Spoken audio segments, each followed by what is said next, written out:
Documentário investigativo, PLC 465. A norma que muda o risco. Uma análise técnica sobre o futuro do sistema prisional. Sintomas crônicos. O diagnóstico de um sistema em colapso. Regra confusa. Ninguém sabe exatamente o que fazer. A norma é ambígua e permite múltiplas interpretações perigosas. Decisão sem dono. Ninguém assina ou se responsabiliza. O sistema cria um vácuo de autoridade onde a culpa é sempre do ponta. Procedimento volátil. Muda conforme o plantão. Sem padrão, a segurança depende da sorte e da vontade individual. O que é o PLC 465?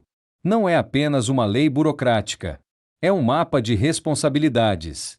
Define quem faz, define quem manda, define quem responde. 2025 o início. PLC 244. No primeiro semestre, o governo apresenta a primeira versão do projeto. Uma promessa de modernização que, na prática, apenas reorganizava velhos problemas sem resolvê-los. Início da tramitação. Linha do tempo. A barreira da CCJ. Comissão de Constituição e Justiça. Relator: deputado Jefferson Fernandes. O veredito: parecer pela inconstitucionalidade. 17 vícios graves apontados. Cronologia. A retirada. Diante das falhas expostas, o governo volta atrás. O projeto é retirado de pauta sob a promessa de ajustes técnicos e diálogo com a categoria. Status: suspenso para revisão. Fase 3. A tentativa de intermediação.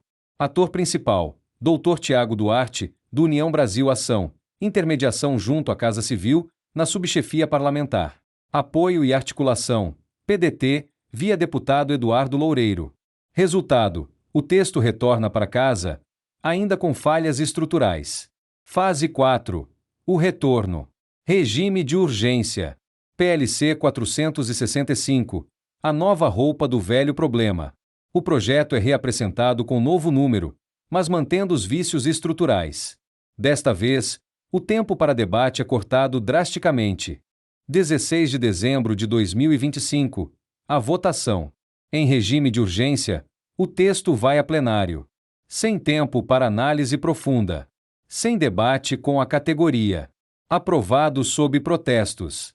O rolo compressor. Emendas ignoradas. Zero debate técnico realizado. As propostas da oposição e as sugestões técnicas da categoria foram rejeitadas em bloco. Não houve análise de mérito, apenas votação política. Sem diálogo. Sem ajustes. Imposição. O consenso crítico. Quando ideologias opostas chegam à mesma conclusão técnica. Deputado delegado Zucco, do Republicanos. Pelo menos 3 ou mais inconstitucionalidades apontadas. A principal: romper com emenda constitucional do Estado votada em 2022. Oposição: da esquerda PT-PSOL, 17 vícios graves identificados. Natureza jurídica. Identidade própria. A Polícia Penal não é uma instituição militar. Sua estrutura deveria ser próxima à Polícia Civil ou Federal, com foco em inteligência, custódia e ressocialização. Mas o PLC 465 falhou. Não deveria ser um cartório, com burocracia excessiva e falta de operacionalidade. Também não deveria ser um quartel, com hierarquia militarizada incompatível com a função. O projeto perdeu a oportunidade de criar uma polícia penal moderna e eficiente. Cheque em branco. A expressão atribuições correlatas e afins permite qualquer tipo de ordem, legaliza o desvio de função e gera insegurança jurídica total. Perigo. Mais de 80 tipos de punição. Excesso punitivo. Um código disciplinar que foca na repressão, criando um ambiente de insegurança jurídica constante. Transgressões leves, médias e graves. Estrutura viciada. Gargalo institucional. O teto de vidro. O desenho da lei cria uma barreira intransponível. Técnicos superiores são impedidos de alcançar a superintendência. Psicólogos, assistentes sociais, jurídico. Uma gestão que exclui o conhecimento técnico do comando está condenada a repetir erros operacionais. Falha operacional. Faltou gestão. O improviso institucionalizado. Sem diagnóstico prévio. Cegueira. Sem dados confiáveis. Achismo. Sem planejamento. Reação. E pior, A própria gestão do sistema prisional se fez ausente. O sindicato que representa todos os policiais penais e associações vieram a público dizer que negociaram muito mais diretamente com a Casa Civil do que com a gestão prisional atual. A mesa se ausentou, sem aparentar poder de decisão. O resultado? O PLC 465 é dado como apócrifo. Ninguém sabe quem escreveu. Uma lei sem autoria, sem gestão, sem responsabilidade. Faltou fluxo. A burocracia do improviso. Criaram-se os cargos, as caixas, mas esqueceram de desenhar as setas que conectam o trabalho. Retrabalho constante. Informação perdida. Lentidão na resposta. Desperdício de talento. Processo não mapeado. Faltou manual. Procedimento operacional padrão, POP. Sem um manual claro, a segurança pública vira refém da improvisação e da sorte. Inconsistência. Risco elevado. Insegurança jurídica. Falha operacional. Gestão no escuro. Sem matriz de risco, não há mapeamento de ameaças ou vulnerabilidades. O sistema opera por reação, nunca por prevenção. Inexistente. Sem indicadores. Não existem métricas de eficiência. Impossível saber se uma política pública está funcionando ou falhando. Não medido. Segurança por sorte. Sem dados, a segurança depende do acaso e do heroísmo individual dos servidores. Alto risco. O que não se mede, não se gerencia. O que não se gerencia, colapsa. Faltou treinamento, capacitação continuada.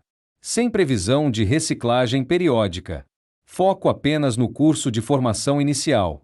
Ignora novas tecnologias e táticas. Polícia moderna exige estudo constante. O PLC 465 trata o conhecimento como algo estático. Defasado. Faltou tecnologia. Faltou modernidade. O PLC 465 ignora completamente o século XXI. Penitenciárias europeias com alto índice de não reincidência já trabalham por processos e mapeamentos desde a década de 70. Mesmo na realidade local brasileira, Espírito Santo e Maranhão trabalham por processos, com entrada e saída de dados e fluxos perfeitamente mapeáveis e rastreáveis. Mais perto da gente, Santa Catarina trabalha com um único departamento de polícia penal, a escola penitenciária e distritos ou superintendências regionais. Uma lógica que funciona bem. Mas o Rio Grande do Sul insiste em uma estrutura ultrapassada da década de 60. Nenhum regramento, anexo ou parágrafo sobre inteligência artificial. Nenhuma menção a limites, regras e procedimentos operacionais para robótica ou drones. Biometria para o preso, mas nenhum sinal de biometria avançada para o servidor, que trabalha com 6 ou 7 sistemas desintegrados, cada um com sua própria senha. Uma lei analógica tentando enfrentar o crime digital. Manobra política. A estratégia da divisão. Líder do governo, Frederico Antunes. Novos servidores versus antigos servidores. O objetivo: criar um conflito interno para enfraquecer a resistência da categoria e aprovar o texto sem as correções necessárias. PDT, o silêncio da base. A contradição trabalhista. O paradoxo: um partido com histórico de defesa dos trabalhadores votando em bloco contra as vontades da categoria. Sem debate. Voto automático. Costas viradas. Liderança partidária. Juliana Brizola. Pré-candidata ao governo do Estado. A contradição política. Noticiários regionais como CNN Brasil e Correio do Povo apontam articulação entre PDT e PT para lançar Juliana como cabeça de chapa de uma frente centro-esquerda para enfrentar a direita no Rio Grande do Sul em 2026. Mas no PLC 465, que afeta diretamente os servidores públicos, sua voz deveria defender a categoria. O silêncio falou mais alto. Como pré-candidata ao governo, onde estava sua posição sobre uma lei que impacta milhares de trabalhadores? A contradição entre articulação partidária e ausência local. 15 horas, o jogo apenas começou. A aprovação da lei foi apenas o apito inicial. Estamos aos 15 minutos do primeiro tempo. A implementação é uma longa partida que ainda pode ser vencida. Os próximos capítulos serão escritos nas ruas, nos tribunais, nas assembleias. A sociedade civil, os servidores, os juristas e os cidadãos conscientes ainda têm voz. O PLC 465 pode ser contestado, aperfeiçoado ou até mesmo revogado. Mas isso depende de mobilização, de pressão, de vigilância constante. O jogo está longe de terminar. E você faz parte dele. O veredito: a gestão técnica foi substituída pelo jogo político. E quando a política ignora a técnica, quem paga a conta é a sociedade. Uma lei sem diagnóstico, sem planejamento, sem estrutura, sem tecnologia, sem gestão, mas com muita articulação política nos bastidores.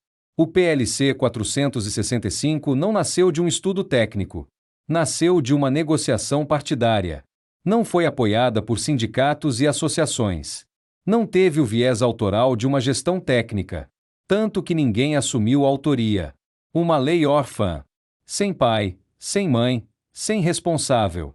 A pergunta que fica: quem vai assumir a responsabilidade quando o sistema entrar em colapso?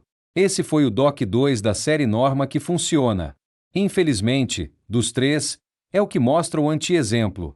Precisamos corrigir isso e isso dará trabalho de verdade. Se fez sentido, se inscreve, ativa o sininho e deixa um like, para o algoritmo entender que esse conteúdo é importante. E perto do fim do período eleitoral, com as chapas consolidadas, eu volto com a versão 2, com os trechos reais e também com aqueles que eu ainda não consegui na íntegra. Obrigado por acompanhar e até logo!